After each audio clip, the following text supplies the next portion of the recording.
Good morning SP ফ্যামিলির প্রত্যেক সদস্য, তোমাদেরকে পার্ট 2তে স্বাগত।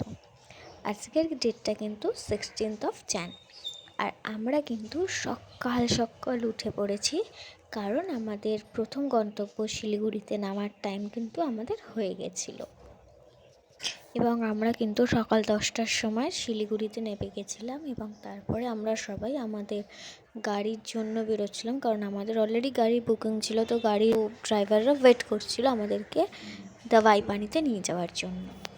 আমাদের 5টা গাড়ি বুক করা হয়েছিল, বিকজ আমরা 40 জন ছিলাম বলে, আর প্রত্যেকটা গাড়িতে আমরা 8 জন করে মেম্বার ছিলাম। গাড়িতে যেতে যেতে আমি বলি দাওয়াই পানিকে কেন আমি রোম্যান্টিক গ্রাম বলেছিলাম।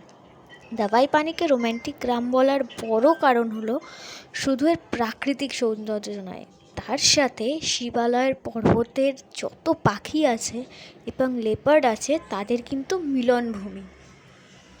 তোমাদের সাথে কথা বলতে বলতে পৌঁছে গেছি ম্যাহেশে, আমরা যেখানে ব্রেকফাস্ট করব। এই জায়গাটি কিন্তু অত্যন্ত সুন্দর একটি জায়গা, আমার তো পার্সোনালি খুব পছন্দের একটি জায়গা ম্যাহেশ কিন্তু রোহিণী রোডেতেই পড়ে। এখানের খাবার কোয়ালিটিও খুব সুন্দর আর জায়গাটাও খুব সুন্দর। সো যাই হোক, আমরা এবার ব্রেকফাস্টটা করে নিই। ব্রেকফাস্ট করার পর আমরা এবার গাড়িতে উঠব।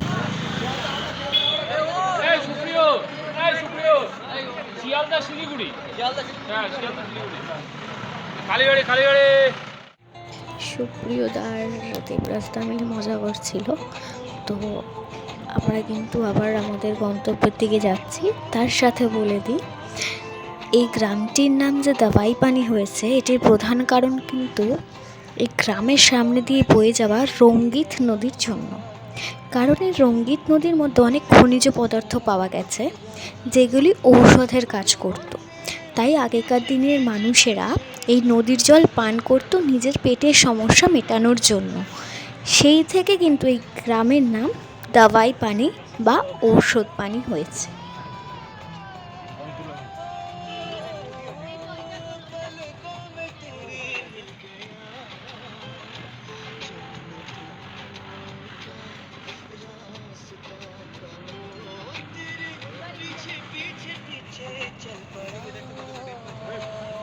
এই সুন্দর মনোরম প্রকৃতি উপভোগ করতে করতে আমি আপনাদের বলে দিই যে আপনারা এই গ্রামটিতে কীভাবে যাবেন।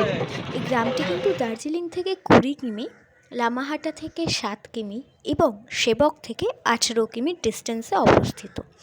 দার্জিলিং হয়ে গেলে জোরবাংলো টপকে যেতে হবে, আর লামাহাটা হয়ে গেলে তাকদা চা বাগান এবং সেবক ভিউ পয়েন্ট আপনারা দেখতে পারবেন।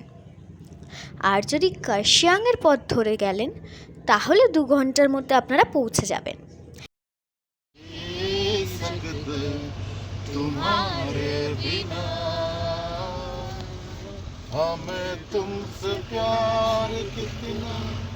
আমরা বোধহয় নেমেছি। ভাই কি লাগছে, দাঁড় করা গাড়িটা, দাঁড় করা। কি লাগছে?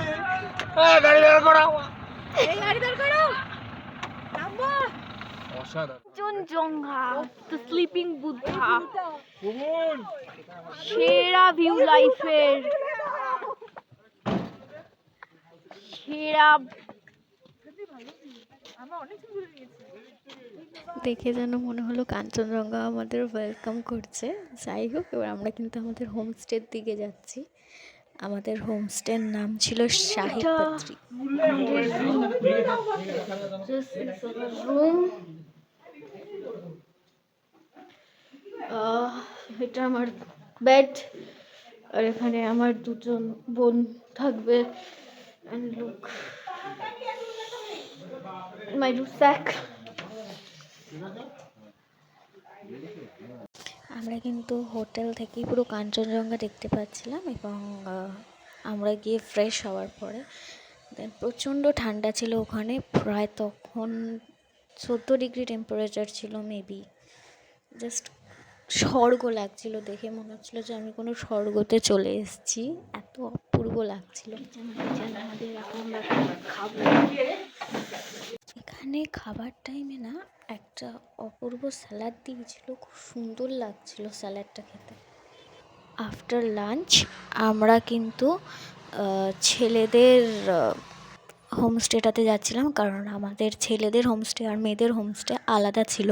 তো মেয়েদের হোমস্টে থেকে ছেলেদের হোমস্টেটা অনেকটা ডিস্টেন্সে ছিল, আর এই বনের মধ্যে দিয়ে যেতে হয়েছিল। একটা চোখ বন্ধ করে দেখো, কাছের জিনিস দেখা যায় না, মানে বেশি কাছে না, গোটা জিনিসটা দেখা যায়। মুঠি খোলুরে। আমরা সকলে একসাথে হয়ে কিন্তু সুন্দর গান করছিলাম, কাঞ্চনজঙ্ঘাকে উপভোগ করছিলাম।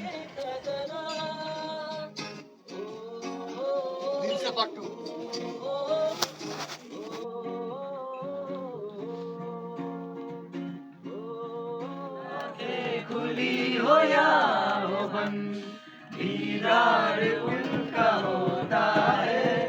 कैसे कहूँ मैं ओ यारा, जब दिन ढल जाए साँझ की दुल्हन बदन चुराए, जब फिर से आए। अलिया लागले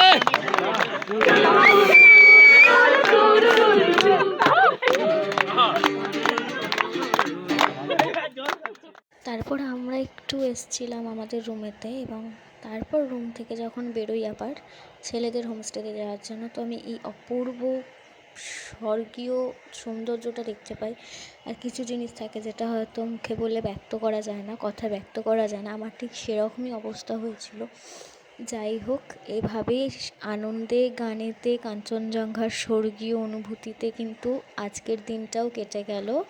পার্ট 2ও শেষ হলো, পার্ট 3 আসছে খুব তাড়াতাড়ি।